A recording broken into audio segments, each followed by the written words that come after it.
Well, former Secretary of State Madeleine Albright is warning of a looming worldwide political threat.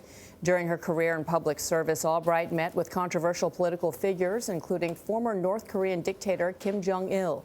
Albright argues in her new book, Fascism, a warning that contemporary leaders are turning to the same tactics used by fascists like Hitler and Mussolini nearly a century ago.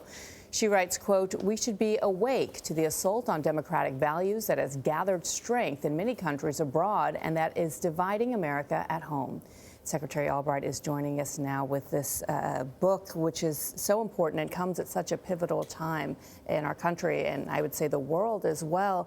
You talk about your family escaping Czechoslovakia when the Nazis invaded, only to escape once again once the communists came to power.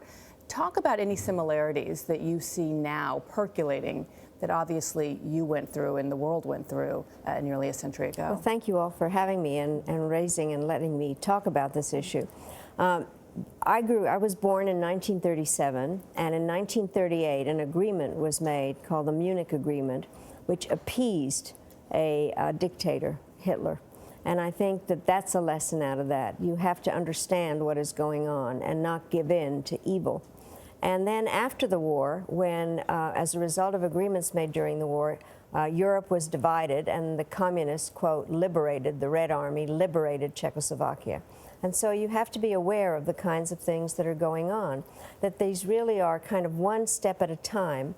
And the thing that I'm warning about are the steps that are there that we aren't paying enough attention to and looking at what the history was of Mussolini and Hitler, but also looking at what's going on now in countries, in Hungary, where they just had an election, in Turkey, in the Philippines, in Poland, and in Venezuela are just the examples that are happening now. So you're talking about relentless power grabs, essentially. So who is doing the appeasement? What can the world do? Well, I think what we're doing is kind of normalizing some of this and thinking this is just a step.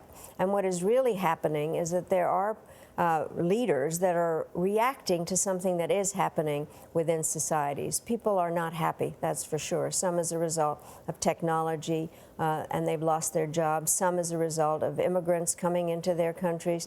And these leaders are grabbing power by identifying themselves with one group, and then with fear, and then also kind of excluding the individual rights of other people and being above the law and undermining democratic institutions. So who's missing the signals here? Is it the American government, American senators, the president? Is it Europe? Is it the populations? Who are the ones missing the signals? I think, frankly, everybody, because people do want some answers.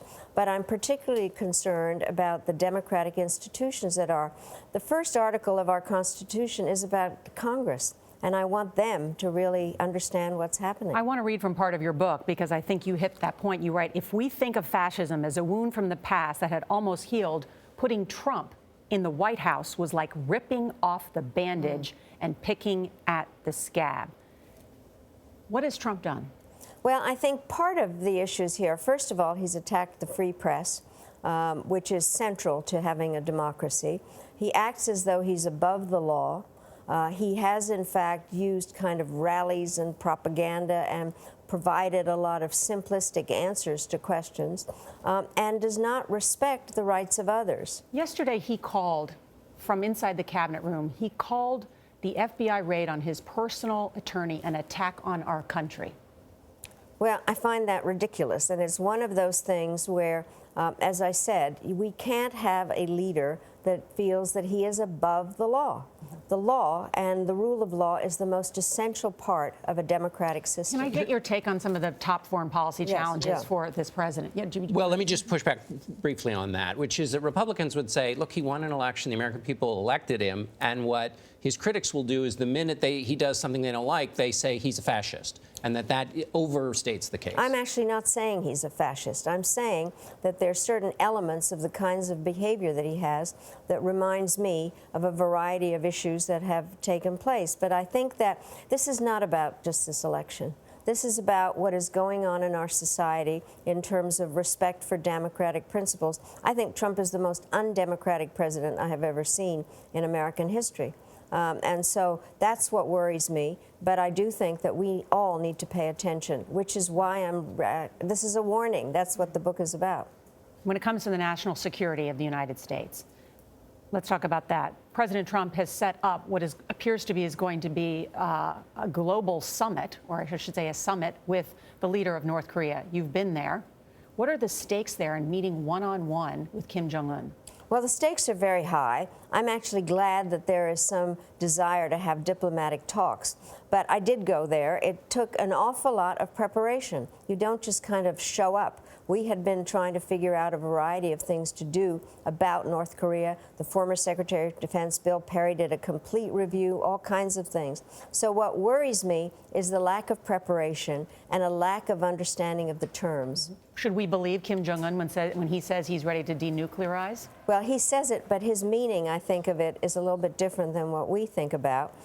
He thinks, I think, that it's going to be done in phases, and what we need is to have verification and complete denuclearization. The president has said that a response is potentially imminent to the chemical attacks in Syria. What should that response from the U.S. look like, and should regime change be on the table at this point? Well, I think that what is needed is a strategy. We can't just kind of do one-off bombing. I do think I personally believe that there should be some military response to what just happened, but it needs to be within an overall strategy that does, I think, require a change. Assad is killing his own people, and that is just, it's a war crime. And he may stay, it looks like. Well, that's the issue. And is Russia complicit in that? Yes. I think there's no question. Have two presidents in a row been complicit in that by not taking a stronger stand? Well, I think that what happened was President Obama did draw this red line. He wanted to have support from Congress because he didn't want to go outside the law, and then Congress did not act. I think one of the problems about drawing red lines and deadlines, it ends up being a problem for yourself. So I'm opposed to deadlines on things. Well, Secretary Albright, good to have you here. Thank you so much. Thank you so much. And her new book, Fascism, A Warning, is on sale now.